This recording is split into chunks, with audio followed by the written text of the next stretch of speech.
So today we're going to talk about a tiny technological shift that's about to have absolutely massive consequences for all of us. We're talking about the 2nm chip and how it's set to completely change the game for our entire digital world. It really all comes down to this one little number, 2nm.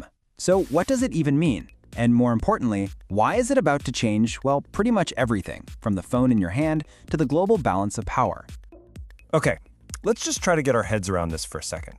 A nanometer is 1/1000th of a meter. To put that into perspective, a single human hair is about 80,000 nanometers wide. We're talking about building things on a scale that is just almost impossibly small. And get this isn't some far-off sci-fi dream. The chip giant TSMC has already kicked off early-stage production. This is happening right now. It's a live transition, and honestly, it's one of the most important technology milestones of this entire decade. So, what's the big deal? Why is this tiny measurement such a huge milestone? Well, that brings us right to our first section. Let's break down what makes this such a breakthrough. All right, so here's a side-by-side comparison, and the improvements are, well, they're huge. Performance gets a major boost. Transistor density is way higher. Think of it like upgrading the tiny roads inside a chip to a massive superhighway. You can just get so much more done, so much faster. But here's the real magic, the absolute key, power consumption. It is significantly lower. And I mean, this isn't just a small step up, it's a giant leap in what these chips can do. In a massive leap in efficiency? Oh, it has some pretty incredible real-world implications. Which leads us straight into our next section, smarter devices and, you guessed it, lower bills. So what does this actually mean for you, for the stuff you use every day? It means the AI on your phone, on your laptop, it's going to get faster, it's going to get smarter, all while your battery lasts longer.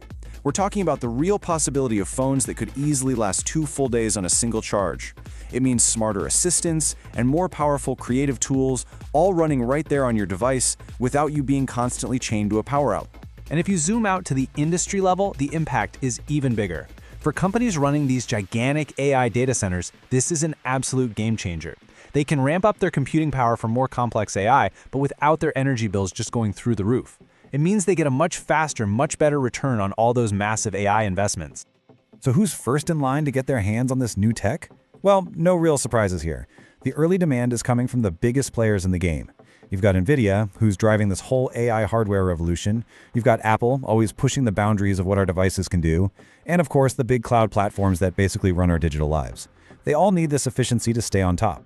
You know, when you see giants like Apple and NVIDIA lining up, you know this is about more than just better products. There is a much bigger strategic picture here. So, welcome to the new hardware race. And the timing for this could not be more critical. The global demand for AI computing power has just exploded, and frankly, our current infrastructure is struggling to keep up. The world isn't just hungry for more raw power, it's desperate for more efficient power. And that's exactly what 2nm technology delivers. This all leads to a really fundamental shift in thinking.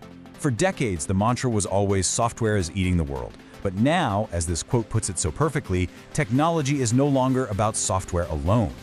So if it's not just about software anymore, what are the new keys to winning? Well, this slide basically lays out the new rulebook. It really comes down to 3 things. 1, having access to the advanced factories that can actually build these chips. 2, designing incredibly power-efficient hardware. And 3, having the industrial muscle to do it all at a massive scale. You get those 3 right, you lead the pack. That's the new recipe for tech dominance. And believe me, this hardware race isn't just for corporate bragging rights. The implications here stretch way beyond Silicon Valley. We're talking about nothing less than upgrading the entire global economy. Just look at this incredible ripple effect. It all starts with one tiny chip. That one chip then powers a whole new generation of AI hardware, the engines of modern computing. That hardware then allows entire nations to build out their own powerful independent digital infrastructure, and from there, it redefines everything, global competition, and even this idea of technological sovereignty, a country's ability to control its own digital future. It's a chain reaction from the nanoscale all the way to the global stage. Now, what's really powerful here is the potential for this tech to spread out. By making AI so much cheaper and more efficient to run, these 2 nanochips lower the barrier to entry. It lets more countries and more companies deploy AI in these really critical sectors. We're talking about making healthcare, logistics, and even agriculture smarter and more efficient for everyone. So the most important thing to take away from all this is simple. This is not just another chip upgrade. It's not like going from one iPhone to the next. This is a deep structural upgrade to the entire global digital economy. The very foundations of our digital world are being rebuilt, and these chips are going to be defining what's possible for at least the next decade. And that leaves us with one final huge question. As hardware, efficiency, and industry scale become the things that define the future, the race is officially on. So who is going to lead this 2nm era? The answer won't just determine the next big company. It's going to shape the balance of technological power across the entire globe for years to come.